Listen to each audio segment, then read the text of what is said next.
What is that? I don't know, but I feel like I've seen it before.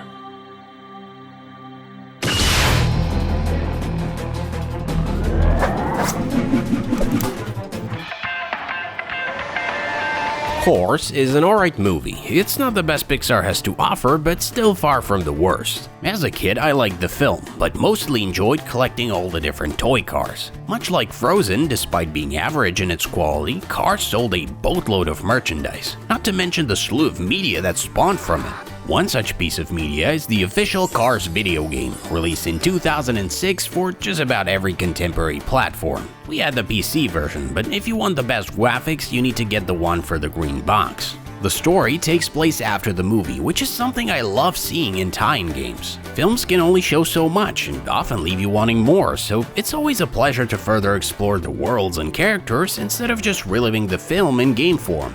Adding to that, most of the voice cast reprise their roles here, including Owen Wilson, Michael Keaton, Paul Newman, and of course, Larry the Cable Guy. Well, let me tell you, learning about this man's existence as a non-American is an experience, to say the least.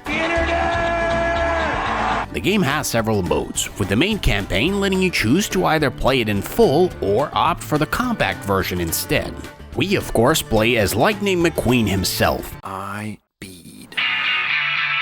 And the first race happens to be the Radiator Springs Grand Prix, acting as a tutorial. The driving in Cars is pretty solid, though a little unresponsive at times. The power slide especially just kinda doesn't register on some turns. Since this is a kid's game, you can't really crash, so whenever you collide with something, you just bounce off. When the race concludes, we find out it was all just a dream, and are finally set free into the open world. The game features 3 open areas, starting with Radiator Springs. As you complete more races and events, the other 2, Ornament Valley and Tailfin Pass, open up as well. Speaking of activities, apart from the various races, you can partake in minigames, like collecting tires as Luigi, chasing down speeders as the Sheriff, or going tractor tipping as Mater. That's a funny daggum.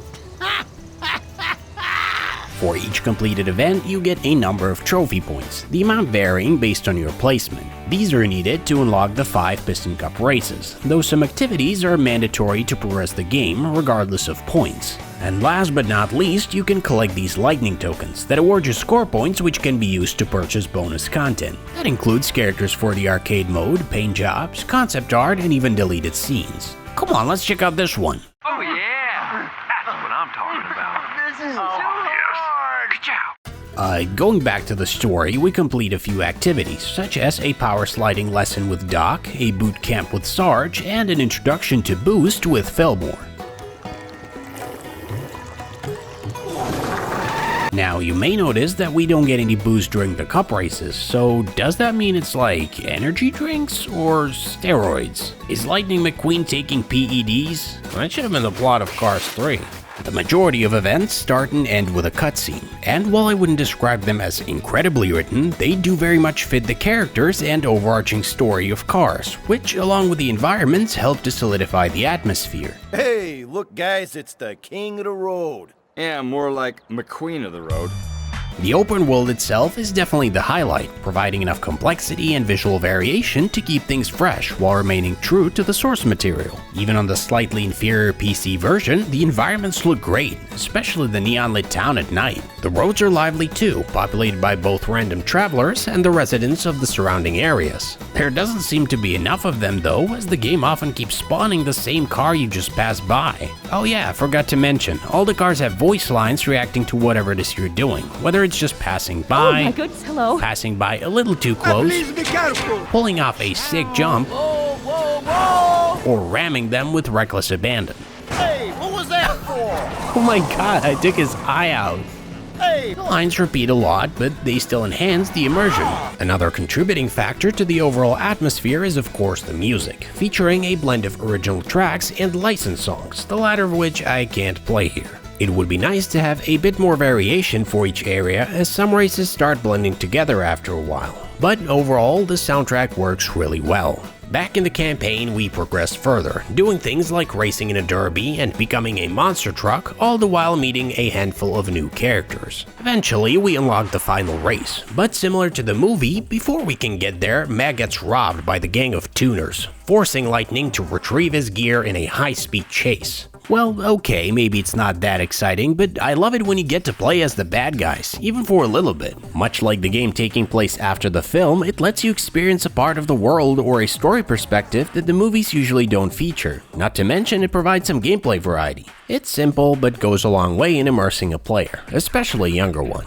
After capturing the devious gang, we find out it was none other than Chick who paid them off, the bitch. We kinda confront him about it, but then the final race starts. As mentioned before, the Piston Cup races are what you work up to throughout the campaign. And they're fine, they definitely got the vibe and scale down, but the intensity doesn't carry over to gameplay. A part of me understands why you can't properly portray this type of race with this game's simple mechanics, but I also feel like they could have changed it up with some scripted moments, like a pileup, or at least have some of the cars race more aggressively. We do get the pit stop minigame, which is okay, but it's something that's separated from the racing.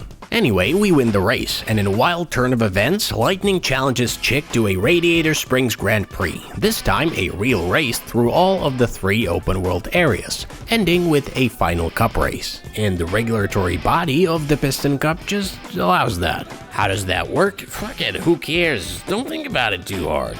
Can we do that? We can now. The Grand Prix races are all separate, and while again I understand why, it would have been much better if we got a big cross-country sprint, or at least had something tying it all together. You gotta drive to each event and start it manually, which defeats the momentum, but luckily the cutscenes help to bring some of it back.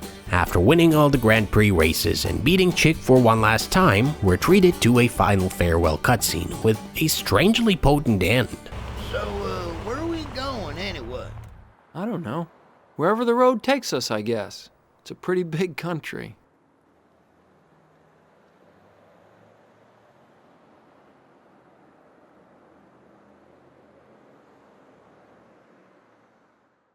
I think this is a good example of what Cars did right, and where it could have gone had the franchise not been derailed. And much like the movie, Cars the video game is mostly good, but seldom great, though still authentic in a lot of aspects. In the world of tie-in games, it's just about as good as you can reasonably ask for, considering the average is pretty awful. Also, this isn't the only Cars game out there, and definitely not the only good Pixar or Disney tie-in that I played as a kid. I've been really enjoying these kinds of videos, and this bad boy has a lot more in store, so stay tuned for that. Anyway, thanks to my patrons, here are some more videos, and buy gamer subs with my link or I too will become a car. Ka-chow!